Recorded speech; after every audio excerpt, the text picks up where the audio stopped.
आप जल चढ़ाओ बोले नमः शिवाय नमः शिवाय हरे हरे बोले नमः शिवाय ओम पवित्रं पवित्रं सर्वव्याप्तं चराचरं पवित्रं पवित्रं घर में बोल शंकर भगवान की जय, बोल पार्वती मैया की जय। कथा शुरू अब होते हैं, आओ वीर हनुमान, राम लखन श्री जानकी, यहाँ करो विश्राम, सियावर राम जय जय राम, मेरे प्रभु राम जय जय राम, करो कल्याण जय जय राम, मेरा परिणाम जय जय राम। बोल शंकर भगवान की जय। नवा अध्याय। श्री ब्रह्मा जी बोले, नारद, भगवान सदाशिव जब इतना कहकर अंतर ध्यान हो गए तो फिर मैंने हंस का और भगवान श्री विष्णु ने 12 का रूप धारण करके 12 जानते हो जो वही सुकर को कहते ना 12 बोलते हैं। इन्होंने सवारी कर रखी है। नहीं, भगवान ने 12 अवतार लिया। हाँ, शुक्र का अवतार एक अवतार।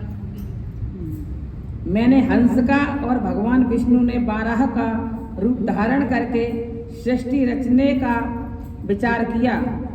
भगवान श्री विष्णु भी अंतर ध्यान हो गए और ब्रह्मांड से बाहर निकल वैकुंठ में चले गए। उनके जाने के पश्चात सबसे पहले मैंने भगवान सदाशिव और श्री विष्णु का ध्यान करके जल का निर्माण किया। उस जल में फिर अंजलि जल डालकर मैंने उस जल से 24 तत्वों वाला एक अंडा प्रकट किया जो कि विराट हो गया। उसके विराट होने से मेरे मन में संशय उत्पन्न हुआ। मैं फिर 12 वर्ष तक तप करता रहा। इस तप में मैंने केवल भगवान विष्णु का ध्यान किया। 12 वर्ष के पश्चात भगवान श्री विष्णु ने प्रसन्न होकर मुझको साक्षात दर्शन देकर कहा, ब्रह्मा वर मांगो, भगवान श्री सदाशिव की कृपा से सब कुछ दे सकता हूँ। इस पर मैंने उनसे कहा, प्रभु जो कुछ भगवान श्री सदाशिव का आदेश है वही मैं आपसे मांगूंगा। निवेदन है कि यह जो 24 तत्वों वाला अंडा है वह जड़ दिखाई देता है। आप इसको चेतना प्रदान कीजिए।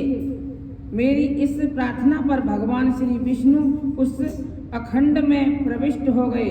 उसके उस अंडे में प्रविष्ट करने के पश्चात उनमें से सहस्त्रों सिर, नेत्र और चरणों सहित अनन्य निकले और उन्होंने समस्त पृथ्वी को घेर लिया। भगवान श्री विष्णु 7 लोकों के अधिपति हो गए। भगवान सदाशिव ने इसको कभी नष्ट न होने वाले कैलाश पर स्थान दिया। अब मैं दृष्टि रचने लगा। पहले पाप सृष्टि उत्पन्न हुई। इसमें की अविद्या और तप की प्रधानता थी। इसमें मैंने स्थानवरों की रचना की। उसके पश्चात मैंने मनुष्यों की सृष्टि की रचना के लिए भगवान श्री सदाशिव का ध्यान किया। इसके पश्चात तिरछे चलने वाले जीव उत्पन्न हुए। जब उनसे मुझे संतोष की प्राप्ति न हुई तो मैंने देवताओं की सृष्टि की, परंतु इससे भी कार्य सिद्ध न हुई। अतः मैंने भगवान श्री सदाशिव की आज्ञा से रजोगुणी मनुष्यों को उत्पन्न किया। जब 5 प्रकार की सृष्टि हो गई तो फिर मैंने श्रृंगों की रचना की। तब महत सूक्ष्म भौतिक और तीसरा वैकारिक सर्ग उत्पन्न हुई। फिर 8 प्रकार की सृष्टि हुई। नवा कुमार सर्ग हुआ। सनातन मेरे ऐसे मानसिक पुत्र थे जो कि महान वैराग्य से उत्पन्न थे। जब मैंने उनसे सृष्टि रचने के लिए कहा तो उन्होंने वैराग्य प्रकट किया। इससे मेरे क्रोध का बार बार न रहा और मारे क्रोध से मेरी आंखों से आंसू गिरने लगे। मुझे रोते धोते देखकर भगवान श्री विष्णु ने मेरे पास आकर मुझे समझाया कि इस प्रकार रोने से काम न चलेगा, बल्कि तुम भगवान श्री सदाशिव की तपस्या करो।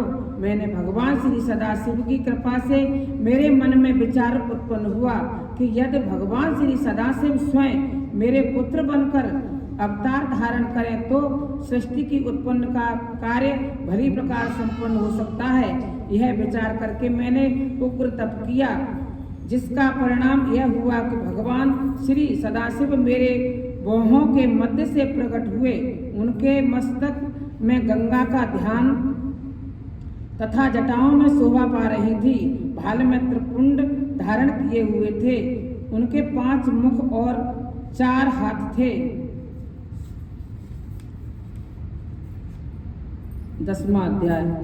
श्री ब्रह्मा जी बोले, नारद, भगवान की सदाशिव के उस रूप से जिसको कि मैं माया के वश होकर अपना पुत्र समझ रहा था, मेरे पास आकर कहा, आज्ञा दीजिए, मैं आपकी तथा वेद की आज्ञा अनुसार कार्य के लिए तैयार हूँ।